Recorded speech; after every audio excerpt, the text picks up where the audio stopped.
সুপ্রিয় দর্শক শ্রোতা মণ্ডলী, আশা করি আপনারা প্রত্যেকেই ভালো আছেন। তো আজকের এই সন্ধ্যাকালীন আমার বিশেষ প্রতিবেদন বা বার্তা তাদের প্রতি যারা বিশেষত ভারতবর্ষ রাষ্ট্রটাকে ভালো করে চেনেন বা জানেন, বা গণতন্ত্র কী জিনিস ভালো করে যদি বুঝেন। না হলে যারা ওই গোবর ভক্ত তাদেরকে তো বলে লাভ নেই। কারণ আপনারা যেহেতু গণতন্ত্রপ্রেমী, গণতন্ত্র বুঝেন, সংবিধান বুঝেন, তো আমি এখানে একটা জিনিস জানতে চাই। ভারতবর্ষের কেন্দ্রীয় সরকার, তার গৃহমন্ত্রী যিনি আছেন, তার রাষ্ট্রের নাগরিকদের তিনি সুরক্ষিত রাখার জন্য বাহির রাষ্ট্র থেকে যদি কোনো অনুপ্রবেশকারী আমাদের রাষ্ট্রে এসে স্থায়ীভাবে বা জবরদখল করে থাকে, তাদেরকে উচ্ছেদ করা জরুরি দরকার আছে। এটা আমরা এক বাক্যে স্বীকার করছি, কারণ এটা আমাদের দেশ। তাই সরকার নতুন রুল নিয়েছে যে যত বাংলাদেশি আছে আমাদের রাষ্ট্রে, একে একে ধরে তাদেরকে তাদের রাষ্ট্রে ফেরত পাঠাতে হবে। তাহলে এখানে একটি প্রশ্ন, যাদেরকে ফেরত পাঠাতে হবে তাদেরকে আগে ভালো করে চিকিৎসা করে দেখতে হবে তারা বাংলাদেশি কি না।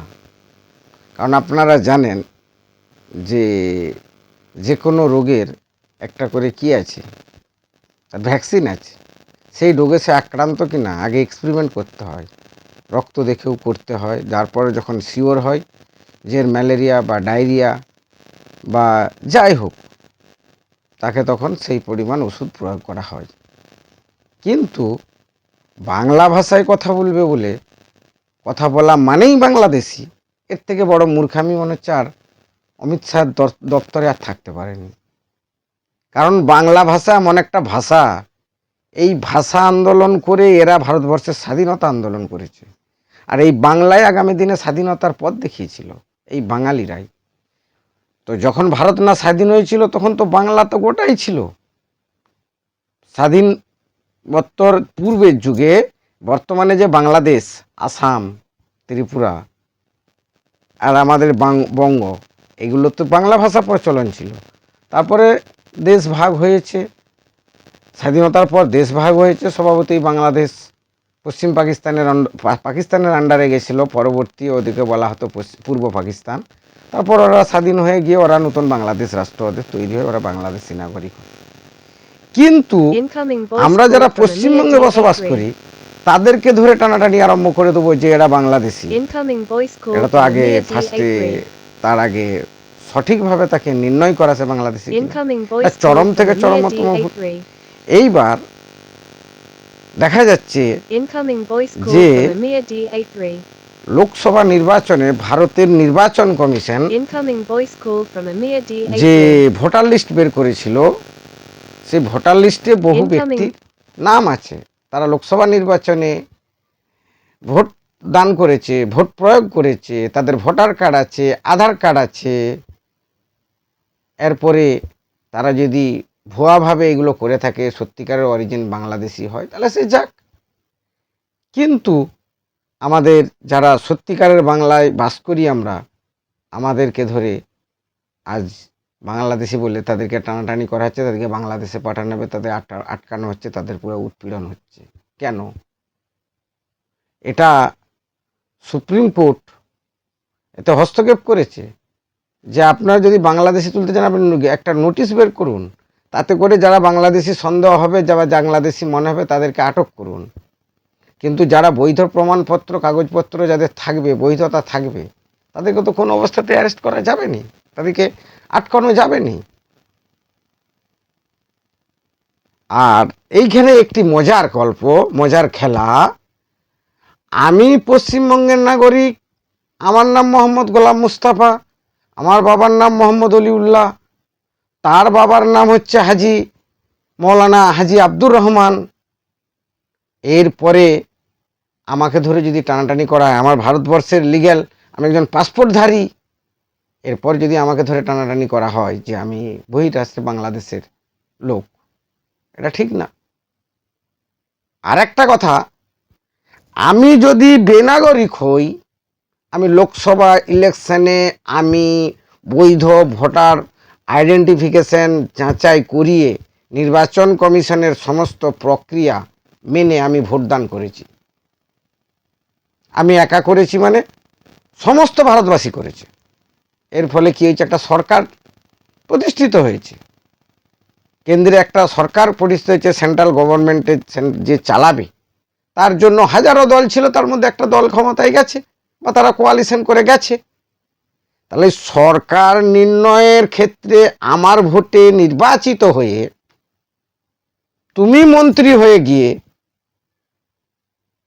তুমি আজকে যদি আমাকে বলো আমি এই রাষ্ট্রের বেনাগরিক, তাহলে এই কথাটা বলার আগে তোমাকে সরকারটাকে ফেলে দিতে হবে। সরকারটা নিজে কি দুর্নীতিগ্রস্ত। এই সরকারটা কি না, সরকারটা বেউপায়ে ঘুর পথে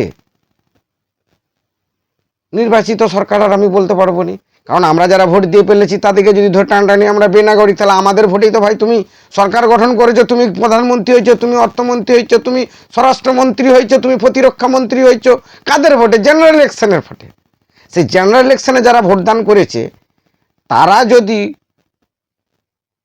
আমাদের দেশের নাগরিকই না হয়, তারা তাহলে ভোটটা দিল কি করে? আর নির্বাচন কমিশনের সমস্ত বৈধ মেনে সে যখন ভোটদান করেছে, সে তো আমার দেশের নাগরিক। তুমি যদি তোমার মানতে অসুবিধা হয় যে ও আমার নাগরিক নয়, ওকে আমি তাড়িয়ে দেবো, ওকে এ করে দেবো, সে করে দেবো, তাহলে তুমি আমাকে বেনাগরিক বলার আগে তুমি তোমার মন্ত্রিত্ব থেকে পদত্যাগ করো, তোমার সরকারটাকে ফেলে দাও। দিয়ে কি সরকার চলবে?